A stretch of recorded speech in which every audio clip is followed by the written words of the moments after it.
There we go.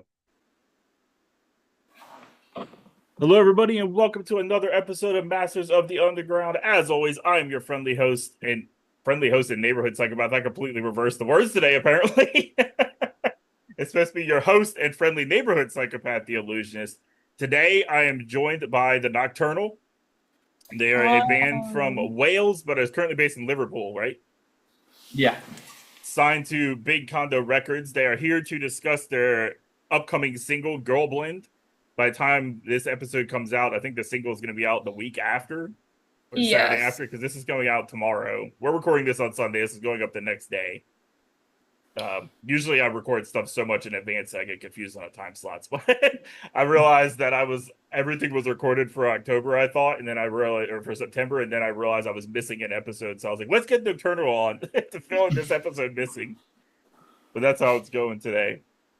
So why don't you talk a little bit about yourselves, like how the band formed, what your idea was for your music and that kind of thing to give the American listeners something to learn about y'all. Well, it all really started for us when we were in college together. Myself, Izzy, and B, our bassist. It started as a college project because the task was literally just write three original songs and perform them, but choose any genre you like.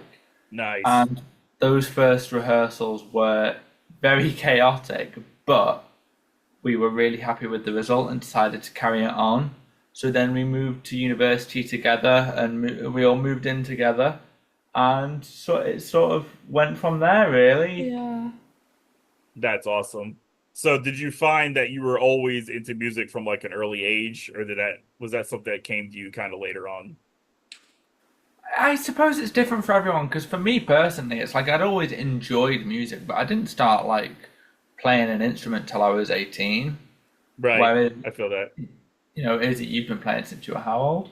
I've always really loved music, and I started learning how to play like classical piano when I was 6, and then Oh, nice. thank you, and then I started singing when I was 14, no, 15, 16. I started going to singing lessons, and then when I started learning how to sing, I realized like I'd much rather sing. So Yeah. yeah. Yeah, I can feel that. I tried once, I think when I was in high school to sing. I tried to form a metal band, but then I realized real quick I couldn't sing or play any instrument, so it failed real quick. It just didn't work out in my favor. But I will say, in terms of Girl Blend, we're definitely going to get into that. I do like the way you sound when you're singing on that song. Like in general, I really like the tone that you Thank had you. with the song. Thank you. I appreciate that because I can't stand my tone like personally. I don't like it at all. But I think that's just Being human. yeah. Yeah. I think as a Mm, creator, a lot of times in general, this goes for any kind of content creation, music, what I do, anything. A lot of times we're harder on ourselves yeah. when we watch or Definitely. listen to ourselves. Like a lot of times I won't watch my own stuff back, but other people will tell me I'm doing good, but I'm just like, am I really doing good though? So I Yeah. could definitely relate to that. But I can vouch for very good song, very good Thank tone. you. And I Thank did you. research into the song, but I don't know if people that are listening to this episode, the song's going to play at the beginning of the episode. But I want to give you guys a chance to talk about what the song is actually about because I thought it was a pretty serious thing that needed to be addressed. Are you looking to me? Well, you wrote the lyrics, is he? Well, it's lyrically, it was written just about kind of like the female experience of just Right. like street harassment, not feeling safe, or just kind of all the things that maybe not everybody has to think about or be worried about. I don't. I find it so hard to put into words. I'm not much of a public speaker. I'm sorry. That's fine. I understand. And Yeah, interviews are rough too. Is this your first interview? it's not our first, but I'm just. It I'm very nervous. happens. Yeah, I Yeah, kind of get it though. Like I was saying with the subject matter, I felt like it was something I needed to address. Like mm, today's day and age, like this kind of crap is still going on for people. It's almost even yeah, worse now for women Yeah. personalities online. mm, Like the amount of people, like even my wife, like recently got a Facebook or whatever, and the amount of people trying to like do things on Facebook is just absurd. It's like, can Facebook you of all just stop? places. I know, it's just stop. I just It don't get it. is. It's just so like institutionalized and sort of woven into society now, though now especially with the Yeah. rise of like sort of far right movements, it is just getting worse. Mm, So it's like not that there's been a good time to talk about these issues per se, but if there was, it would be now. Yeah, it's like kind of sad. It's like the fact that we have to address this issue and talk about it is already sad in and of itself. It's like at this day and age, you're like, we shouldn't have to still be addressing this, like how yeah. people act. But the internet just, it's like a blessing and a curse in a lot Mm, of ways, I feel like. yeah, definitely. I think like when I was coming to write the lyrics, I think it was when we had just moved into uni and I was meeting so many new people and I was making a lot of I was meeting a lot of new like women and like Right. we would just be talking and like every there wasn't a single woman or girl who I talked to who hadn't like experienced some kind of like harassment or like God knows what, being spiked, this, that, and the other, and it was just like, am I allowed to swear? Yeah, yeah, you're fine. It Don't was worry, just we're like, not family friendly. yeah, it was just like, what the fuck, like, and it just inspired me to kind of, when I was writing the lyrics, like I took inspiration from the stories I was being told, and also just like my own experiences, and even like members of my family, like their experiences as well. Right. So Yeah, it's just a horrible thing. Like it's just, I'm so sick of hearing about it too. Like I'm like, yeah. but unfortunately it feels like something that's never going to stop. There's always just going to be people out there that just act Yeah. like that or that. But it's the Yeah. cat calling thing. That's where I was really like, people are still doing that. Like Yeah. that's like people are still just hollering like that in the streets. Like I what the fuck know. is wrong with I people? know. You wouldn't think so. Like you'd think by now, No, Yeah. it's interesting you say as well, like that it's always going to be a thing. Because I remember you saying that you were sort of writing like some of the lyrics in there were written sort of thinking like, is this the world that my little sister's got to go grow up in, and that sort of thing Yeah. as well. Yeah. Yeah. Yeah, and I have a little sister as well. Well, she's older now, but I haven't seen her since she was a kid because I Mm. moved out at an early age, and then my family kind of just lost contact with. I'm kind of like the black sheep of the family, so I really don't have much contact with most of my family. But I do think about like the things that my sister probably went through after I wasn't there, and sometimes I'm just like, Mm. man, she probably dealt with crap like that all the time too. Mm. And then Yeah. we come from a Catholic family, so she came out of the closet as gay, and I can only imagine how they treated her without getting Mm. into too much personal details. But I don't have the best relationship with my stepfather, and both of the other children have also moved as far away as possible, so that kind of gives it all away there. So Kind of says a lot, doesn't it? yeah, Yeah, so like I might have to reach out to her again and see how she's doing. But yeah, I didn't even know. I just randomly saw her on Facebook, and then that was how I found out. But like I Yeah. said, they don't tell. Like the last I would hear from my family is if she was having issues in school because they like to try to blame me leaving for that. And I was like, no, that don't blame your bad parenting on yeah. Yeah. me just because I'm I not around. think It's not my job. I think not that I take an issue with religion, but I feel like I have a just a certain like I don't know preconceived disdain for it, if that makes sense. Because I Yeah, feel like intrinsically, and there are some rare exceptions, but I think intrinsically subscribing to any sort of faith or belief automatically instills you with more conservative values that really don't reflect where we're living as a society right now. right. Yeah. It's I like see difficult. these are conversations I like because I actually am a Christian, but Mm. like I'm not. A lot of people get scared by that, but I'm like, I promise you, I'm not gonna like judge you for believing differently. Like I have a Yeah, friend that's a Muslim. Like it's not like that at all. I I think it's like the way I would look at it is it's like if you want to be true to like the Bible, because bear in mind this was written 2,000 years ago. Right. Society has changed now, and I think the core message of it is to just be a good person, and if you're doing that, that's all you're meant to do. And I think people take it very literally, Right. and I think that's where the issues lie. Yeah, and I believe in the salvation through Jesus Christ, but I do believe even for me personally, a lot of Christians, like, they would look at me and see that I've cussed on stuff and automatically and just be like, oh, he's not really Yeah. saved or whatever. And that's not the case. Like, I know what my Yeah. personal beliefs is and my personal relationship is. So I can definitely relate to that because a lot of like the hardcore Christians are they do take things way too far. Because Yeah. I'm kind of like in the middle where like I can see other people's point of view and I'm like level headed and open minded where it's not just like bashing everybody for believing differently. It's like that's not how you reach people anyway. It's supposed to be Yeah. about loving one another and loving everyone else. That's the whole point. Yeah, Yeah, and I'm totally. sure, like I said, I'm not an expert, but I swear, like even Jesus himself said, like, hatred is not. I forget what the quote is, but I heard it somewhere, Right. and it's to I don't know what it is, but it's to not, for lack of a better term, not be a hateful prick. I Yeah, think, and I that's think that literally is the whole point of it. I don't remember Jesus saying anything like Oh, that. he did. I not in swear. those terms, Those were his exact words. But no, yeah. and I think in being hateful towards other groups and other religions, just because they don't subscribe to yours, you're betraying what's core to your beliefs. So Yeah, it's exactly. really like it's really double standards. Yeah, and I think that happens in like all cultures and all belief systems too. Like it's just Yeah, I'm not. unfortunately it does happen. Yeah, no, I'm not saying this is exclusively a Christian issue, but just another human issue. Yeah. I don't know. I'm just gonna plug our laptop in because I can see Oh, it's. are we low on dying? battery. Right, Let me awesome. sort of adjust our camera so that we're both in it. There we go. Ah, But yeah, maybe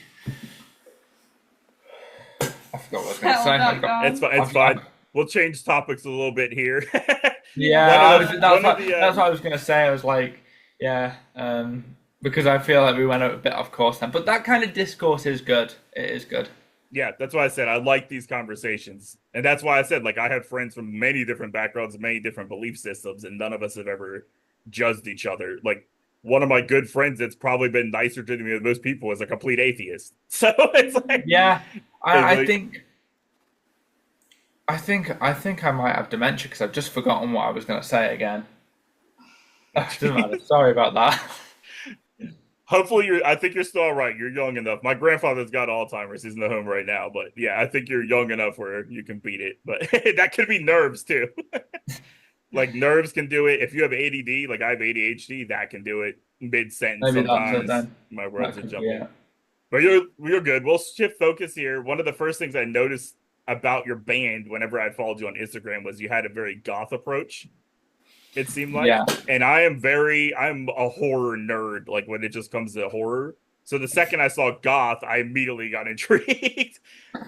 I think we don't sort of approach it from the horror goth angle, like Right. more of the sort more what it's more of a focus on the music genre itself and the subculture, which obviously Interesting. does take inspiration from horror, but I don't think it's the core focus of it anymore. I think Right. it because there's so many different types of goth.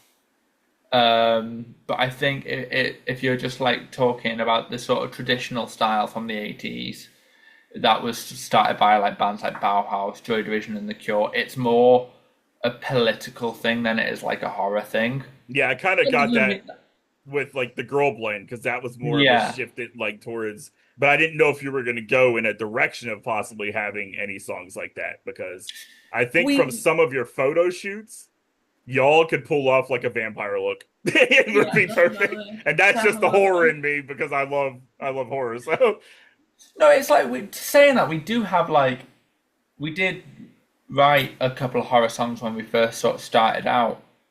awesome. Um, I think like the direction we go in depends on who it is, like who's yeah, written the next song we record, like I because like that. thank you. We I tend like to like have different styles of writing, so like if I've written it, it's going to sound different to if Adam's written it or if our bassist has written it. Like yeah, so, we'll see. We don't know.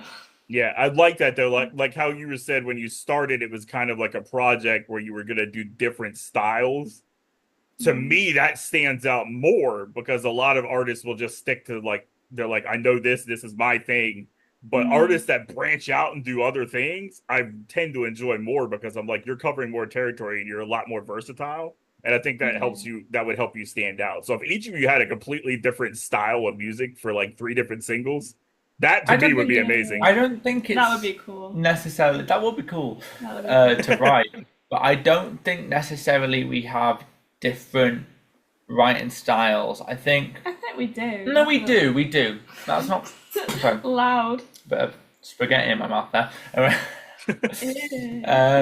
No, I don't. Edit that out. You can keep Cut it in. that. I don't mind.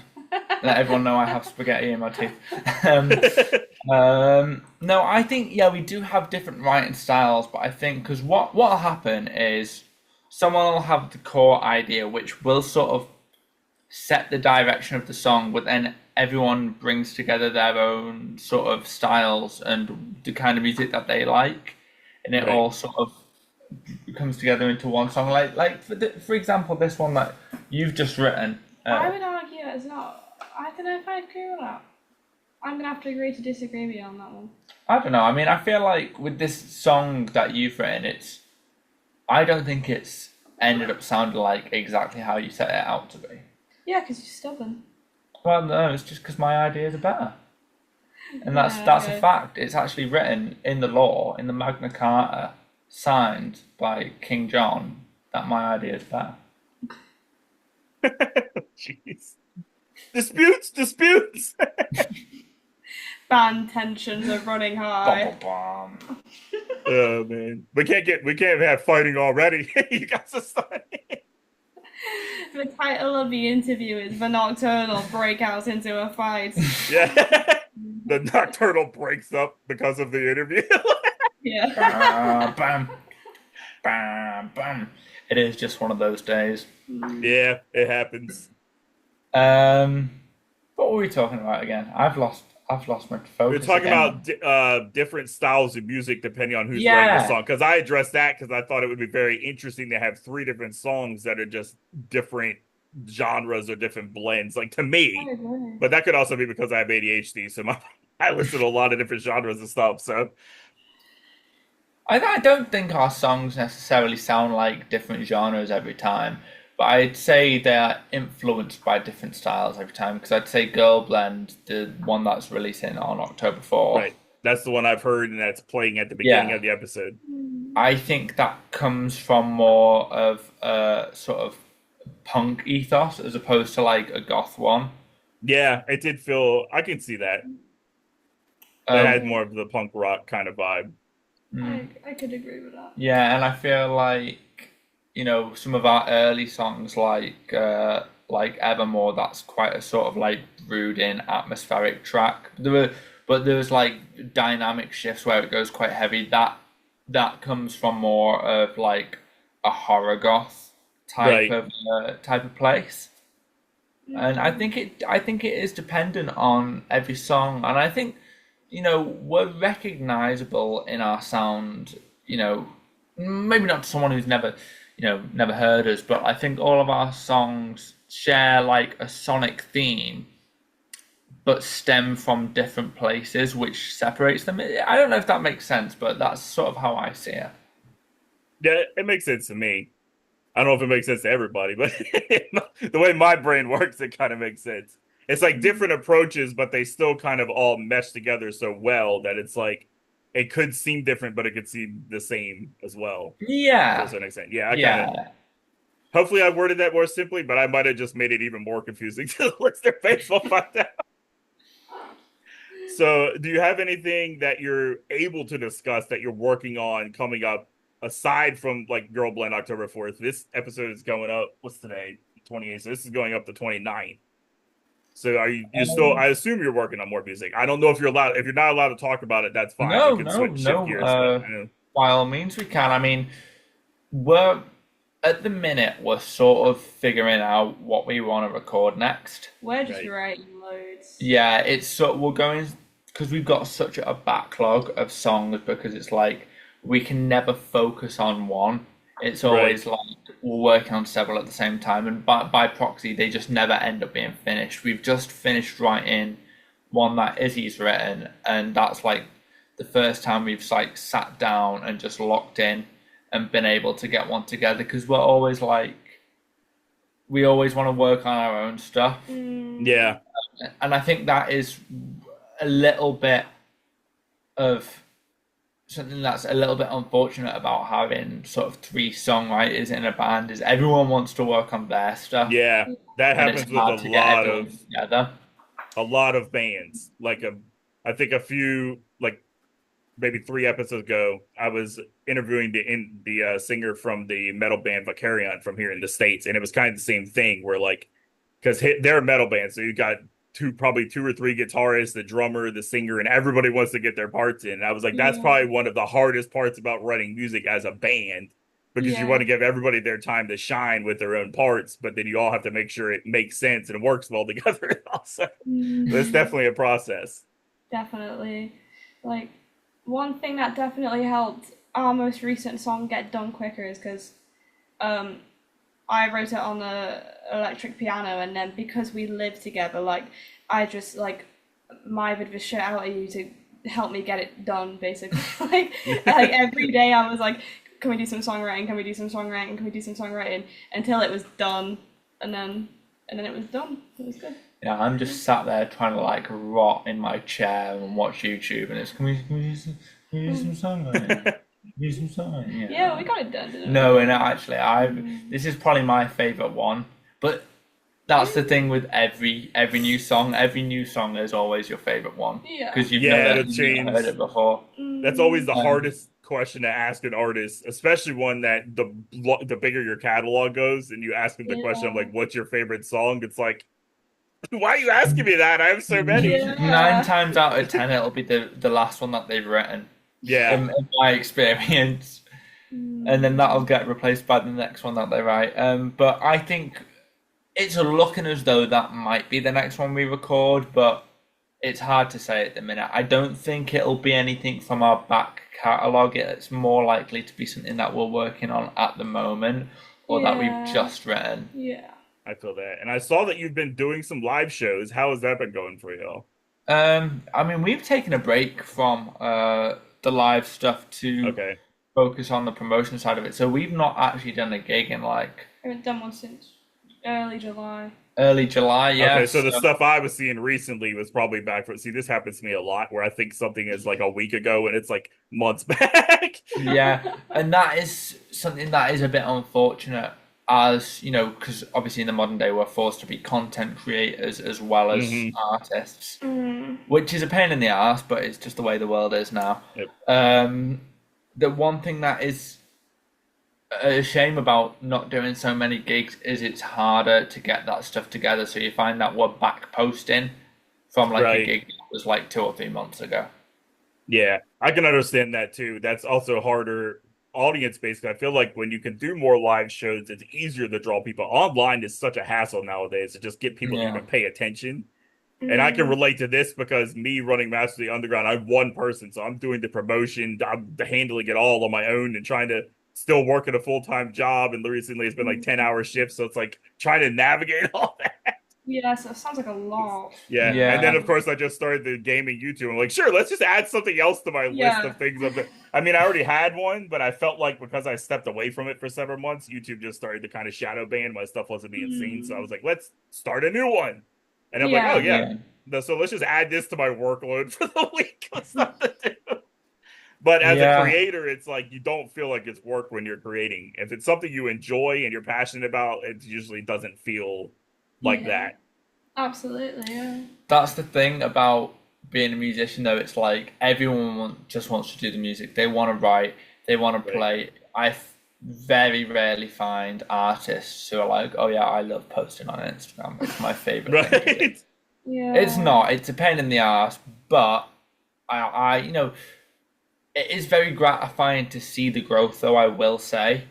And like, because I remember when we started out, you know, we had like 300 followers, and we've grown to about 800 now, which, you know, obviously isn't astounding. But to us, compared to where we were, is it's something to be proud of, and Right. people commenting and like actually giving a shit about what we're doing, and that is always really nice to see. Especially the people who comment like consistently. Yeah, We notice and we appreciate it. I can relate. And I respect that also. That shows that you're humble about it. Like you appreciate the people who actually enjoy your music and listen to it. And because I mean, a lot of times with music is like a whole different thing with a lot of people. Like it helps them overcome issues in their own lives and a lot of stuff like that. Like music is just that. That's how it is for me. It's like a therapy session. That it's kind of like that for a lot of people. Both Yeah. creating and listening to it has the effect. Mm. Like I always feel like music is just in terms of content, music just kind of stands above the rest because so people always lean back to music. It's so Totally. universal. Yeah, Yeah, Yeah. and absolutely. you know, cavemen were banging rocks together long before anyone was looking at a screen or Right. going to the play or anything like that. And I think it can connect with you in a way that nothing else can. It's I can't remember where they found this out. It was some study by a university, but they said it was the only thing that lights up all portions of the brain when you're listening to Right. music, activates every I don't know what the different parts are called. I'm not a neurologist. Right. Sections. Different sections, for Yeah. lack of a better term, but it activates them all, um, which really it says everything. You know what I mean? I think music can make you feel in a way that nothing else can, Right. I agree. and it's I like agree. I love all forms of media. I love films. I love video games, but Yep. none of them can connect to me in the same way as Yeah. music, and especially as a music creator, you find I think everyone has different aspects of music that they enjoy, and then when you go to become a music creator, you find that aspect that you enjoy about it, and then pour that into your music. Because for me, I love this is going to sound really pretentious, but I love the atmosphere that music creates. Like I Right. respect amazing lyrics, and I love hearing amazing messages. But for me, what I like about music is the atmosphere it creates and the place it takes me to. Whereas I Right. think you're a bit more lyrical. I Way to think. make assumptions. Well, no, I mean, because you've always been much better at reading into lyrics and understanding the message more than I have. Oh well, thank you. I don't know.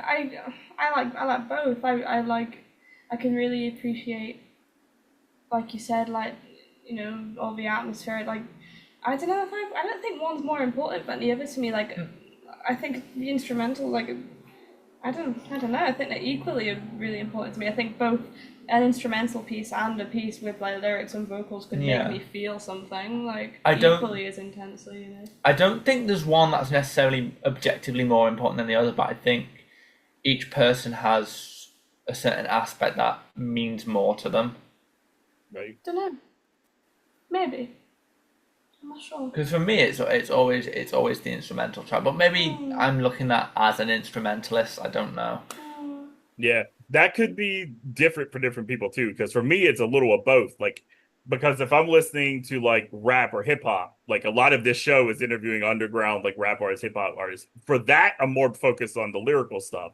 But Yeah, I could yeah. also like go back when it comes to like the horror things like Night of the Living Dead. One of the things that stood out to me most about the film was the soundtrack, the instrumental Yeah. soundtrack. That's yeah. part of Yeah. what built the tone of the film for me. Yeah. Like I hear that and Totally. I instantly know the film based off of that. So I can kind of see going both ways with that as well. I think that's Yeah. actually a really good point because I think it can change depending on your genre. Because Yeah. you know, well, with hip hop, it's like you can have a really great backing track, but unless you've got good lyrics to back it up, it doesn't matter. And I Yeah. think it is sort of genre dependent because um, I'd say maybe in like sort of like if you were looking at like I don't know prog or like technical death metal, the sort of complexity of the instrumental would probably be more important to some Right. people. Yep. Yeah, that's a because I originally before I got into hip hop, I originally grew up on like 80s metal, like Iron Maiden and stuff. So for when Yeah, it comes to that, it's guitars, lead solos. That's what appeals to me more yeah, than like the lyric. And then when it comes like the rap and hip hop, it's like, oh, let me go back and catch every single bar this guy said because they're flow in their rhymes and the way they like speed up, slow down, do all these different things. People don't realize how much goes into that stuff. There's actually a lot of technical things that goes into hip hop that's like a lot more. Once you start interviewing more people or listening to more people and fall down that rabbit hole, you realize it's a lot harder than people think it is. Definitely. Yeah, I think for hip hop, you've got to be a good lyricist, but also have Right. really good rhythmic awareness as well. Yeah, I think there's a lot of like math or definitely rhythm that goes into it because you want to make sure you're on par with the beat and you're making sure you're fitting like all of your syllables and your words in the right place and different things like that. So there's a lot that goes into it. So basically it's like whatever goes into that verse is just like whatever goes into creating like to say the three of you coming together on a song or doing all your different parts. It's kind of like that for a hip hop artist, but it's just building the verse to the beat, but it's still the same amount of work that goes into it. Yeah, it's like with, and you might disagree with me, but I think if it's traditional singing, the rhythm's still important, but I think it's the harmony and the melody that is the driving factor. Whereas if you were a rapper, it's more the rhythm. I gotta agree with that. Yeah. Yeah. And it also depends on the song as well, because sometimes the hook is what catches you with a rap, which would be like the chorus. So sometimes the harmony on a hook can pull you in more than the bars or the verse that they just spit. So it really does depend on the artist, depend on the song. And one of my favorite independent artists right now has been doing like he does rap, but then lately he's just been doing like singing in like a kind of different genre. And I've been loving that just as much as I've loved any of the rap he's done. So that's what that kind of goes back to me saying people that do many different things. I always seem to like creator wise, I'm always impressed by that because it's not an easy thing to do, especially coming from like a hip hop background and start blending different genres. I feel like that's probably just as difficult. Yeah.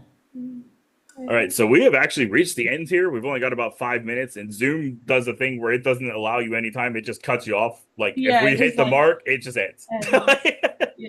So we'll give you guys a chance to let everybody know where they can find you on social media and all that good stuff before we go. If you got any shout outs, that kind of thing, go for it. Yeah, so you can find us primarily on Instagram at nocturnal.band. Our song will be available this Saturday, so you'll find the link as soon as the Spotify is set up. It's going to be in the link in our bio. Anyone who's based in the northwest of England or North Wales or anywhere in the Merseyside area can come and catch our single launch party. I mean, anyone in the world can come and catch that if they're willing to get a plane. But yeah, and that will be on the Saturday as well, and tickets for that are also available in our bio. Awesome. And thank you to our label for putting us onto this interview. Thank you to you for interviewing us. Yes, big shout out to Big Condo because I have told them any artist that's on your label, I want on the show. Every single one of you I've interviewed has been my favorite interviews, and then the music just slaps every time. Like I haven't heard anybody come out of that label that's done anything I haven't enjoyed. So that's awesome. Yeah, so yes, thank you both for coming on the show. I will see you again soon, and I'll talk to you again soon. I don't know if I'll see you again soon. We're completely different countries, but yeah, thank you again, and you both have an awesome day. Thank you. Thank you.